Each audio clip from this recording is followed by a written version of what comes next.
Hi everyone, my name is Mark Matuedet from Nigeria. I have a team member, Hagai Ikibuyo from Tanzania. I welcome you all to Policy Advocacy on Genetics and Genomics course. My team is going to talk on the topic, is it ethical to use genetic information in criminal investigations and forensics? This is actually a debate, and that's the debate topic. And we are the group two, and we are looking at the negative aspect relating to the topic. So I am going to run down the introduction, and after which my colleague Hagai will take up from there to tell us more about the topic. So, what Okay, now, so let's look at forensic genetics as a way of introduction. What is actually forensic genetics?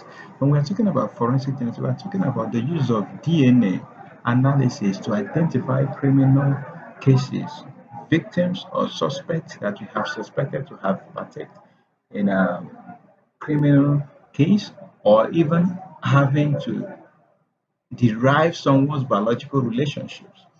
So what then is DNA? DNA simply refers to a molecule that is in everybody's um, cell. Everybody has DNA that contains genetic information that drives the development that occurs in an individual and drives every function that occurs in every organism. So there are various methods of carrying out forensic genetics. We have the short tandem repeat analysis, the mitochondrial DNA test, and forensic genealogy. Actually, forensic genetics was first used in the 1980s to identify criminal cases, and most commonly is the use of DNA fingerprinting. This has actually revolutionized forensic science. I'd like to stop there, but then having said this, it is worthy of note to know that even though forensic genetics have been employed in the criminal investigations, what then are the ethical considerations surrounding the use of forensic genetics to identify criminal suspects? So, my colleague Hagai from Tanzania is going to do justice to this topic. Thank you very much. Mr. Hagai, you have the floor now. In a society where something as private as your own fingerprints or your DNA could be used against you, or even falsely accuse you of a crime that you did not commit. Let me explain a few points here. That crime investigation starts with crime scene evidence collection, but this could be samples, body fluids, blood, or anything that has genetic information, which will be analyzed, and after the analysis it will be compared with suspects' genetic information.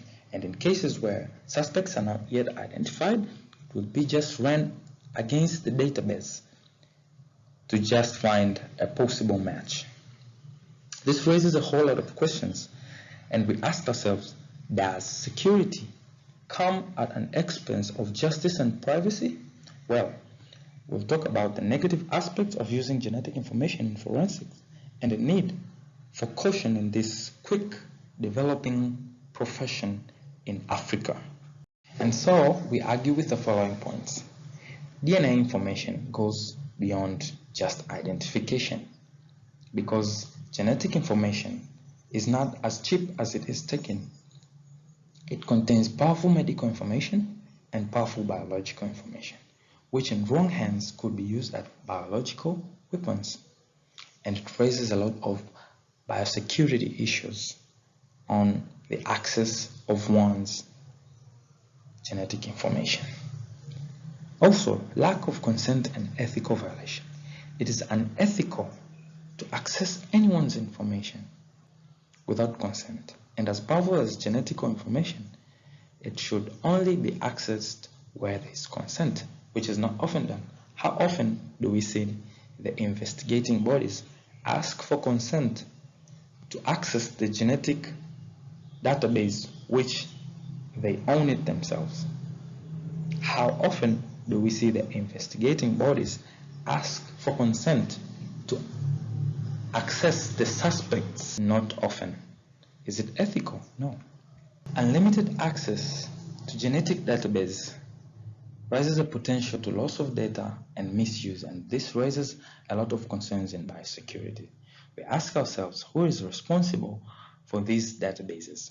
And in case of genetic data theft, who is held accountable? If there is no accountability, if there is no full protection, why do we even have to collect and store information that we cannot protect? Is it ethical? No, it's not. Innocent people's DNA remain in the database even after clearing them to be innocent, which raises a potential to discrimination based on genetics and other information, especially police records of arrest. This is totally unethical. Studies have highlighted that there's a lack of forensic investigation skills, which lead to wrong investigation, which brings us to a serious ethical issue of using unprofessionally trained and competent personnel in such serious matter. Genetic analysis are highly prone to a number of errors, which means that genetic analysis not only exonerates people, but also falsely incriminates them. And because it is used as the highest form of evidence, it's hard to challenge it. Studies also suggest that analysis may identify people that were in the crime scene rather than criminals. Is it ethical to just identify people who were in crime scene and term them as criminals? No, it's not. Let us look at Amanda Knox's case study, where in 2007 she was convicted wrongly of murder of Meredith Kircher and later spent 30 years in jail. Also, her colleague was jailed as the fingerprints of DNA were found in Kircher's properties. We ask, when fingerprints of genetic material are found, does it imply that they are criminals? These people could be friends. Who can access? Can it be tampered? Yes. Can it be politically influenced? Was this a way to shut her down? Maybe. Genetic information, in this case, could be used for character assassination. Let us then look at Karabo Makwena's case from South Africa, whose body was found in April 2017, burnt beyond recognition. And later, her boyfriend, Manso, was arrested and charged with her murder. In this case, we see that over-reliance of DNA without sufficient corroborating evidence could falsely incriminate an innocent person. Because Karabo's DNA found in Manso's apartment did not prove whether her death was murder and if Manso was the murderer. Ethical concerns exist around who has access to DNA data and whether it could be exploited beyond criminal investigation. The Karabo Makwena's case not only demonstrates the power of DNA in forensic investigation, but also highlights the ethical and practical challenges in Africa. While DNA evidence help in solve the crime, concerns about forensic limitation, privacy, and legal process remain key issues that need to be addressed in African forensic science. So to refute the affirmatives, concerning the powerfulness for solving crimes and bringing justice, genetic information is not and should not be used as foolproof because it can be misinterpreted and contaminated and is highly prone to a number of errors. Concerning ensuring fairness and equity, certain populations may be disproportionately targeted based on genetic database or assumption about ethnicity or race. Concerning identifying missing persons in cases of genocide and ghastly accident, samples from disaster sites, mass graves, or war zones may be degraded completely or even contaminated, which could lead to difficulties in making accurate identification. Concerning accuracy and reliability, forensic labs are not immune to mistakes, and contamination or even human errors can compromise the results. Over-reliance of DNA.